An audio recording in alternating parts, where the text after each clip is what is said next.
shake, shout and clap. Shake, shout and clap. Shake دباله. کहाँ पे? shoulder पे.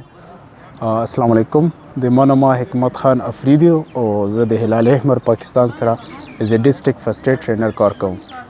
فرست ایډ څنګه چې تاسو دا ورډ تخیلو کو فرست ایډ پهله امداد فوري مدد صحیح شو هغه صورت کې کولای شي چې کله یو کس تاسو سره زخمی شي یا اچانک بیمار شي دا غیر مخکې چې تا هغه هسپتال ته رسوي ډاکټر ته رسوي یا امبولانس تاسو سره رسیږي دا غیر مخکې چې تاسو سره کوم اویلیبل ریسورسز وي موجود څه وسایل د سره وي هغه استعمال کې او هغه مرهم پټیو کې نو دې ته فرست ایډ وایي. فرست ایډ ځکه ضروري دی چې په فوري توګه باندې موږ هغه کس پروموټ ریکوري وکړو مزید نقصان رانه ونه شي چې کم نقصان شوی دی چې هغه موږ نه سیوا نه شي او هغه فردر موږ چې کم دی بیا هسپتال ته یا ډاکټر ته شي. فرست ایډ خو د ژوند داسې وایم چې حصه ده هر سړي ته بای چې هغه مطلب دومره په ښه او بده باندې پوهېږي ضروري دی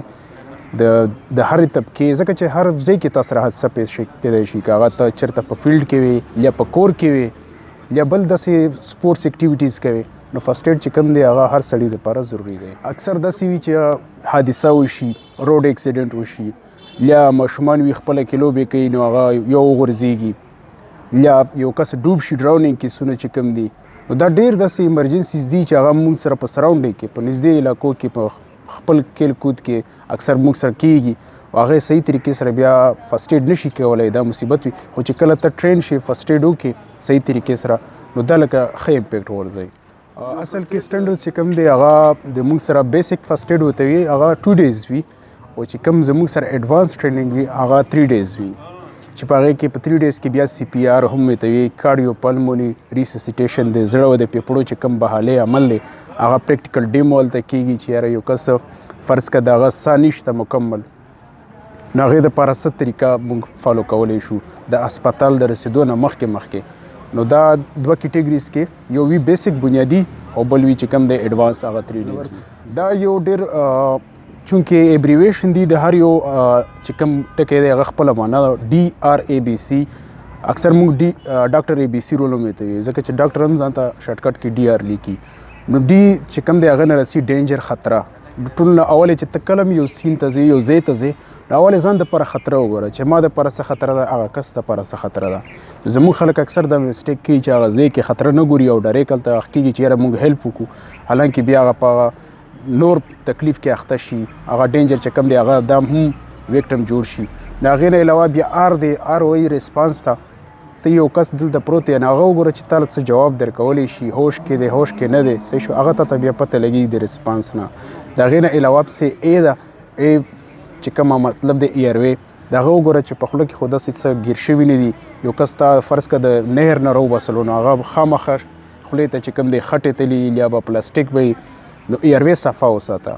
د هغې نه علاوه چې کوم دی بیا پسې بی دی بی فار بریتینګ ساه چې کوم اخیستلو عمل دی ته به څنګه ساه معلومې نو هغې دپاره موږ طریقه پریکټیکل په خپل ټریننګ کې ښیو چې یو مریض پروت دی هغه ته چې کوم دی په زنه باندې او دا شانتې ماتې باندې بره کړو هغه سینې ته موږ ګورو چې آیا د سینه بره او لاندې کېږي او که نه کېږي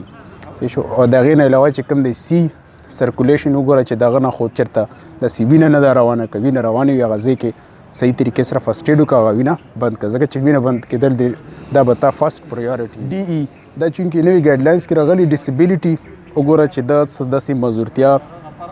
داسې هغه خو نشته دی چې د ریلیټډ وي خپه خو نه ده ماته لاس خو نه دی مات ځکه چې فزیکل ته کله د هغه سروې کې د سر نه د خپو پورې نو هغې کې تا ته پته لګېږي چې دا څه داسې ډسیبلیټي ټیډ اپن خو پکې نشته. د هغې نه علاوه چې کوم لاسټ کې دی هغه ای فار ایکسپوژر یا ایډوانس ټریټمنټ مطلب دا دی چې دا کس هسپتال ته یا ډاکټر ته رسول ضروري دي.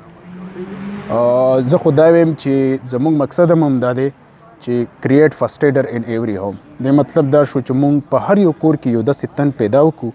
چې خدا نه خواسته یو حادثه کېږي په خپل کور کې کېږي ایون موږ به دا ونه وایو چې یاره په هر ځای کې که په خپل کور کې حادثه کېږي چې هغه صحیح طریقې سره بیا هلته ټریټ کولی شي. دې نه علاوه چې کوم دی د بیسک فرست ایډ چې کوم کټ دی بکس دی هغه ډېر زیات ضروري دی چې به هر سړي سره په دومره په دوکان کې یا تاسو سره چې کوم داسې سراونډي ګاډي وي په هغې کې تاسو سره دومره بینډیجز وغیره وي چې یاره که ان کیس یو ایمرجنسي کېږي چې یو چا ته مرهم پټۍ کولی شي دا به لکه ویل ان ګوډ دا به ډېره ښه خبرې وي. ډیره مننه شکریہ تھینک یو سو مچ مننه تاسو